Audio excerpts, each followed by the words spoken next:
Hello, everybody. Welcome back. Not that you asked, but I'm single.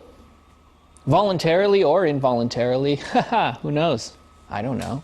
Anyway, this new study that just came out kind of makes me want to stay that way for a while because get this, scientists from Tel Aviv, the Tel Aviv University, they've found that men who perceived their marriages to be unsuccessful were 21% more likely to die prematurely than their contented counterparts. That's scary. Poor relationships have also been linked to depression, which could actually trigger damaging inflammation. Now that sounds pretty serious. So for more context and maybe some advice for us is Dr. Fahmi Farah. Welcome, doctor. Thanks for being on the show. Hey there. Thank you so much for having me. Yeah, it's our pleasure.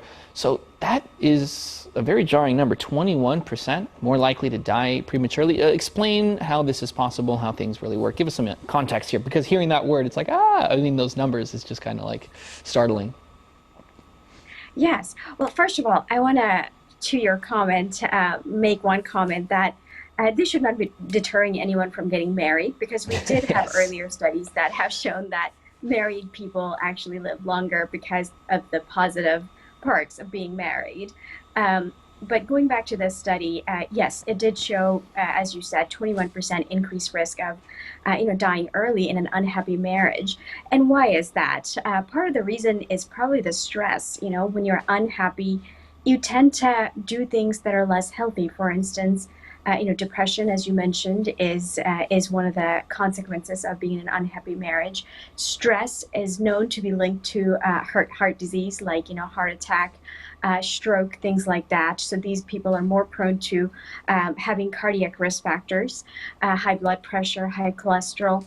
But additionally, when people are not feeling well and all that happy, they're not engaged in healthy lifestyles. So they are more prone to eating unhealthy, less likely to exercise. So for all those reasons, I think those are the factors that are contributing to that number. Okay, so it's not just the stress, the depression, and the causes, the effects that have on the body. It's also what it pushes you to do. You might make worse choices in terms of your health because of the stress and dealing with it.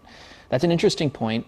And given that information, I mean, doctor, is it safe to say that, say, I don't know, marriage or relationships could be considered a predictive factor for life expectancy at a rate comparable to, I don't know, things like getting enough exercise, smoking, not smoking, things like that? I would say so, and it's not just marriage. It's as it says, like how happy you are, Right. how stressed you are. Typically, in a married relationship that's positive, people usually encourage each other. For instance, compliance when it comes to taking medications.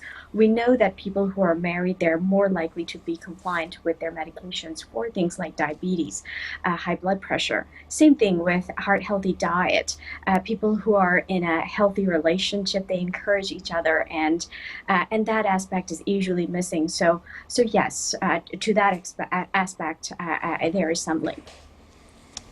What can be done to ease feelings of depression when it comes to, our relationships or things like that? What are some measures that can be taken to prevent this kind of, inflammation that is caused by it, or just stress in general, depression? I think that's an excellent question. There are many things that we can do. First of all, you need to get to the root cause of why is that relationship unhappy. Communication is a big deal. So having open, transparent communication is a tool.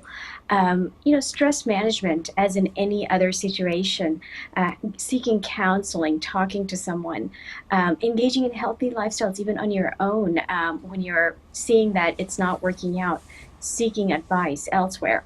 I think all those things would go a long way in a relationship and otherwise. Sure. Doctor, do you think that it's relationships specifically, they bring more stress and depression on us as opposed to other issues, say if you're behind on your mortgage or things like that? Is there something specific about marriages or relationships in general? Um, I would have to say yes, because relationships are very dear to our heart. This is the one thing. If it's not going well, it gets us down more than anything else, just because we're emotionally attached to this more than anything else. I will give you an example. There's something called the broken heart syndrome. It is a known medical phenomenon that happens when, and it can happen under any stressful situation, but we often see this in people undergoing a divorce or something catastrophic like that. And what it is, this condition is basically a type of heart failure where, the heart is a pump, and the pump just doesn't work as well. It doesn't pump blood as efficiently.